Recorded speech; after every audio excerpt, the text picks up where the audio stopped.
Hello again, folks. I hope you are doing well. I'm doing well today. It's a lovely day. We're enjoying the glow of Mother Nature here. A little bit of sun through the window. Well, a lot of it is sun, but it is what it is. You know, glowing, sweating, sweltering in this abnormal heat.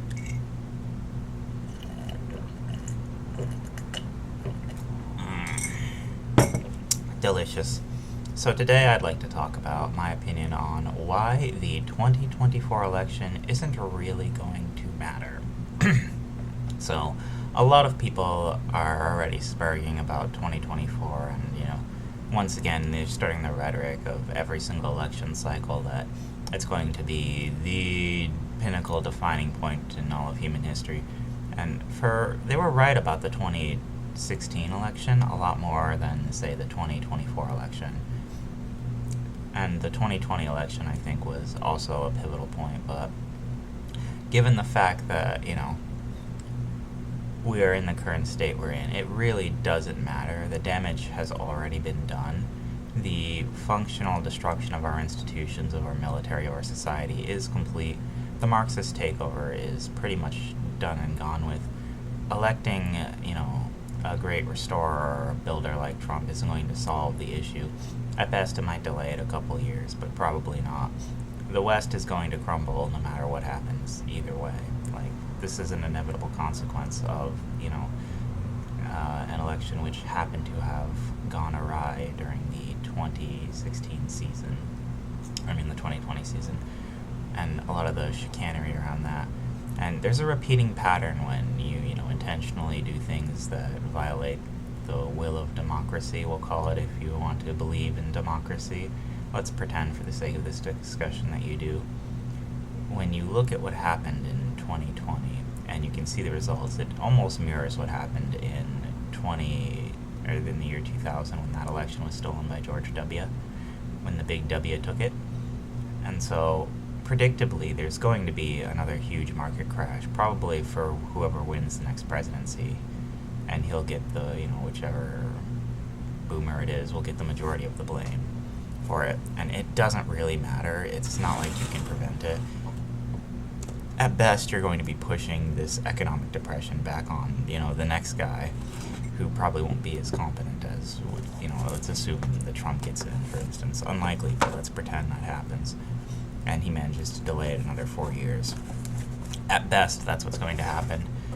The people will eventually vote in some Democrat or some idiot. Our options are not going to be good for a long enough point in time to where, we're going to be blessed that this can be undone. As far as economics go, and that's just one issue. The wider-ranging societal issues, though, and the destruction of America is pretty much complete. There is no going back from our current state. It's effectively over. There is no hope, realistically, for a future in the West. Judeo-Christian values are dead. They're going to collapse. It's either America's going to collapse first, or the West is going to collapse around America, and it'll just follow, because its pillars will be gone. And so it won't be able to exert its dominance over the rest of the world and then retain its, hold on the global currency. And once that happens, once the U.S. loses its reserve currency, every American already is out like $150,000, $200,000 of just debt owned. They'll do a currency recall, and then you will own nothing and be happy.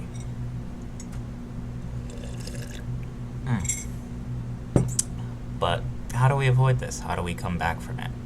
And the reality is, I don't think there's any way to avoid it. There's basically divesting yourself from the dollar as you see it approach, And I'm not saying to do this. This isn't disclaimer financial advice, but figuring out some way to get your funds either into assets that can't be retrieved by the government or debt collectors, or, divesting into cryptocurrency or something could be a viable alternative.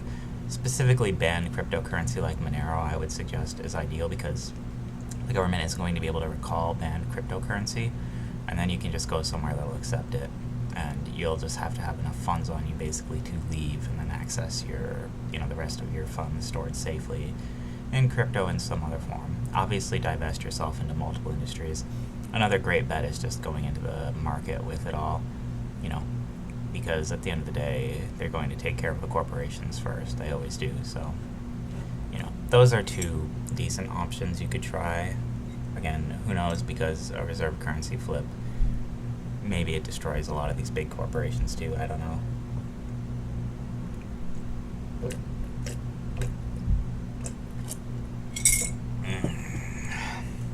But yeah, there's limitless possibilities for how it might actually go down, but at least for me, I'm thinking that it, no matter what, voting this time isn't going to solve anything, isn't going to fix anything, and realistically doesn't matter. I'm not telling you not to vote. I'm not telling you if you want to exercise your democracy, you can't or you shouldn't. Like, go ahead, bro.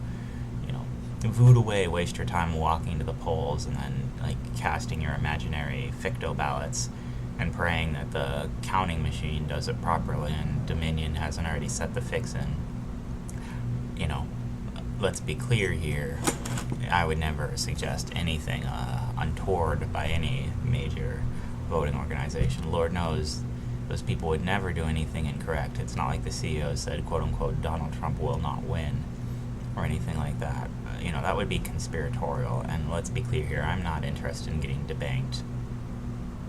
Although it's probably going to happen once the full Marxist takeover comes. Like, you know, I'm not about to silence my opinions just to retain, you know, a comfortable lifestyle if it comes to it. I have skills and ways to make a living, even if they take everything, even if there's a full currency crash. If I choose to continue to exist in that kind of environment, it's questionable if it's going to be worth it, right? But voting isn't going to matter. The 2024 election, again, doesn't really matter. It's whether you'd like your depression / complete currency reset now or maybe in a couple years down the line. That's it. So, you know, I would say almost, if you're looking at a societal perspective, it's better that the crash happens earlier, you know. Like, for instance, all of those Nazis that are voting for Biden because they're accelerationists and they're, you know, riding the Kali Yuga. Like, there's that angle you can take, which certainly makes a lot of sense, because if you do want to destroy the nation, then you would obviously pick the person that's more volatile, economic-wise. But at the same time, my ideological enemies would kvetch so much if Trump won again. The sheer thought of it brings me great personal joy, and I know it's not logical to vote for Trump and the coming election. It's not.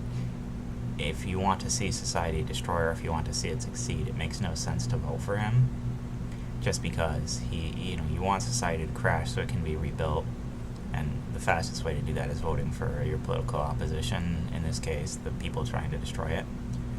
And if you also want, the worst things for society, you also want it to crash so you can take it over then with your Marxist shenanigans and, establish your socialist utopia.